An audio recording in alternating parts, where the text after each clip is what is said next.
Hello everyone, welcome to another episode of Jay's Beer Review and another Octoberfest episode. The beer I'm going to do today is the Pschorr Octoberfest. And this one here comes at 5.8% alcohol by volume, and it is another authentic German Oktoberfest. I have had this one many a times. It's the first time I'm reviewing it, however. And of all the Oktoberfest I've ever had, this always seems to be the one that I like the best. Now, what's going to be interesting is we're going to see now that I've had so many different Oktoberfests over the period of the last 2-3 weeks, if this one still is one of the best ones.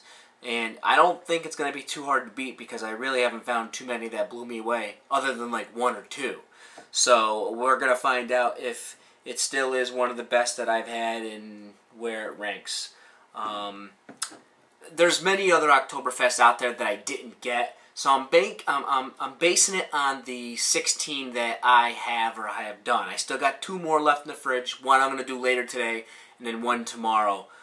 So we'll find out in the end. But I think drinking 16 different ones and mixing it up with the German ones and American ones, I think I'm going to get a good basis to get an idea. Now I understand there's another one. I think it's Ehringer's or Julius Hector. I don't remember exactly. One of them are ranked extremely high, and I wasn't able to get that, so I don't know how it compares to that.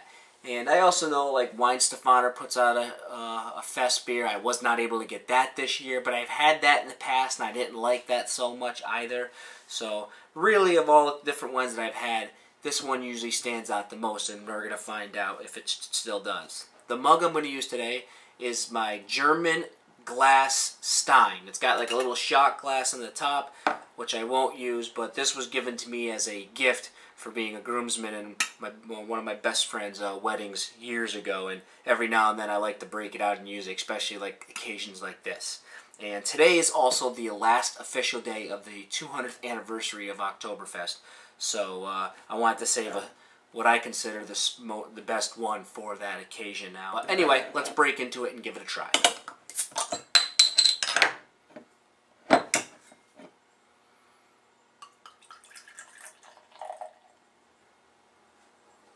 Alright. One of the reasons why I like this mug so much is I got a few authentic German Steins, and if you ever watched my glassware video, you may have seen a couple of them. But I like it because it's got the top on it. I only got like one other one that has that, but it's glass, so I can show viewers at home. So it really is like one of my favorite glasses that I like to break out. Let's talk about the beer though. We got a medium carbonation, so that's good. It doesn't look as flat as some of the others. It's on the orange side. It doesn't have. It's a little darker than some of the other ones, but it's not like the reddish tints. It's more like orange with a tint of brown to it. I had another one that had a similar tint as well. It is very transparent, but it doesn't look oily or anything like that. We got a 2-finger head, and it's just like your typical frothy head with small bubbles. It will probably stick around, but not forever. It does look pretty appealing, though. Let's give it a smell.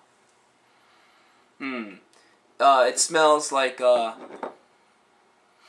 it's got like that fall leaf smell to it, but also has the confectionaries combined in it. It's like a fall leaf with like a sweetness on the back end. And it also does have a generic beer smell as well. Anyway, let's give it a try.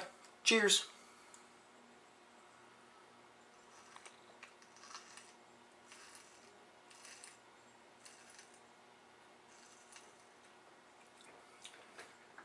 Yeah, that's good. Still good.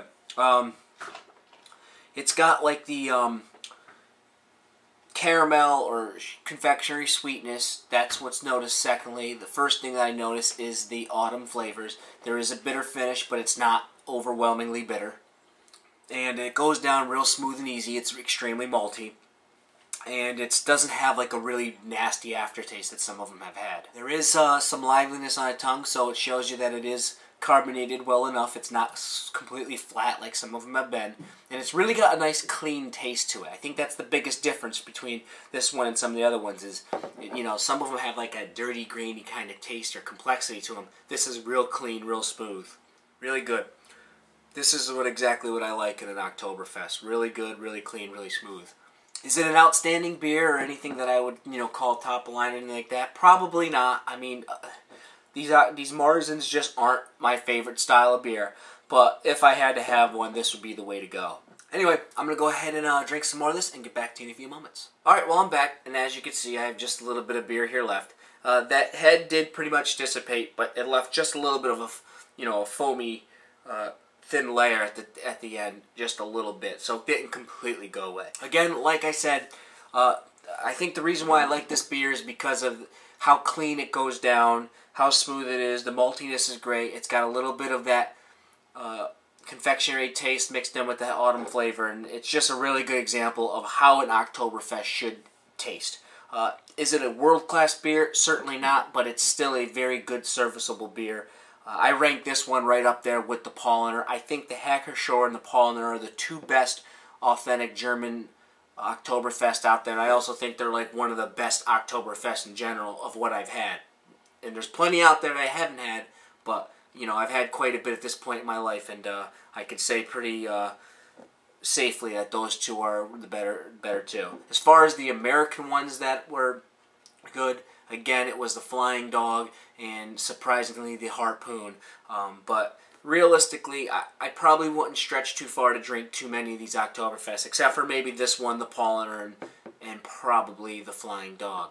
Again, I still have two more left to review, so we'll see if that changes, but I'm pretty much wrapping up the end of it. And with that said, I'm going to do my final chug and give you my final thoughts and grades on this one.